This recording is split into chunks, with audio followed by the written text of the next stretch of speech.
Wavuvi wawili waliozama baharini wamepatikana wakiwa tayari wameshafariki dunia.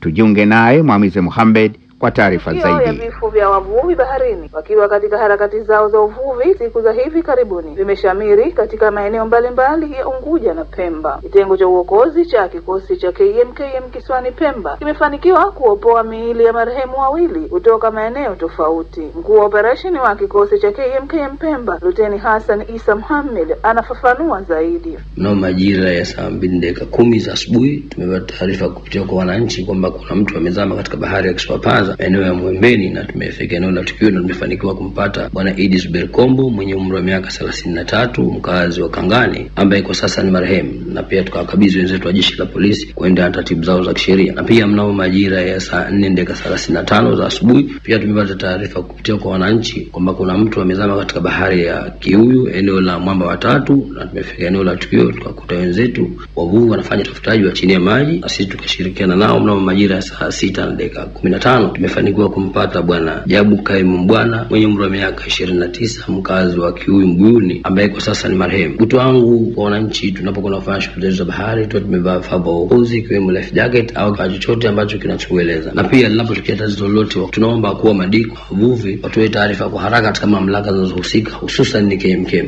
kwani mtu anapozama baharini ndani ya dakika 60 anakuwa hajafariki, amekosa hewa, ili tuweze kumnusuru hai wake kwa haraka. Kuhusiana na tukio la Kiuyu, msaidizi nahodha wa dau alilokuwemo marehemu Jabu Kaimu Mbwana anaeleza hali ilivyokuwa. Ilikuwa tuko baharini wote, kaingiza nyavu ya kwanza, ya pili, ya tatu, ya 4, kaingiza nyavu ya 5. Akaanguka mwenzake pembeni yake, akaanguka hapo mtu wa 3, na pembeni zake ukawa na mtu mwingine. Yaani kufika tu Mungu jalia leo tunaanguka, tumeanguka kama watu 4, kufika hatukuchukua hatua kubwa tukamuona. Sasa Mungu tayari kashachukua amana yake, kashafariki tayari. Yaani ile nyavu haijamgusa wala tare haijamgusa, na ilikuwa yuko na miwani yake amevaa. Hiyo ndio hali halisi ilipo. Nalo tukio la Kisiwa Panza, kwa mujibu wa baba mdogo wa marehemu Idi Zuber Kombo, kijana wao huyo aliondoka kwenda kuvua akiwa peke yake, na waliingiwa na wasiwasi wakati maji yakiwa yamejaa kutorudi nyumbani na kuanza kumtafuta. Pembe Faki Hamis, miongoni mwa watu waliouona mwili wa marehemu, anaeleza hali ilivyokuwa. Kwa bahati nzuri tukaenda, mimi nikaingia katika mtumbwi wake yule mvuvi, kwa hiyo nikaondoka mimi na yeye tu mvuvi kwenda kumwangalia, ili isijekuwa tushatoa taarifa baadaye ikabidi tukaenda pale maiti hayupo. Nikamwambia twende haraka ili tumlinde asije akakimbie, ikabidi tumetoa taarifa za uongo. Kwa kweli yule maiti amejifunga kamba ya nyonga. Ni hivyo. Nikiripoti kutoka kisiwani Pemba, mimi ni Mwamize Mohamed wa habari za Mawio.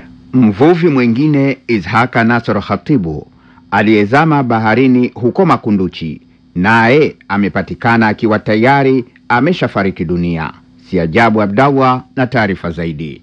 Ishaka Nasor Khatib mwenye umri wa miaka 20, mkazi wa Sheba Makunduchi, aliaga dunia baada ya kuzama katika bahari ya Kigaini Makunduchi tarehe 28 mwezi huu na kutoonekana kwa siku moja. Hatimaye mwili wa kijana huyo umeonekana jana ukielea eneo la bahari ya Shungi huko Makunduchi. Othman Idi Othman, miongoni mwa wana familia, anafafanua zaidi juu ya tukio hilo. Huyu mtu alienda pwani na wenziwe kuvua jambizi, kuchakawa anataka kutoka, walikuwa watu 3, wenziwe wako mbele, yeye yuko nyuma. Maji asianza kujana, hasa angalia nyuma yule mwenzao hawamuoni, ikabidi wale waje juu, wakaogopa kuja kusema kwao tangu saa 7 hiyo sana. Tulifika saa 12 ndio kaona vipi, akaona ndio akasema jamani, tumeenda pale lakini mwenzetu kapotea hafla majini.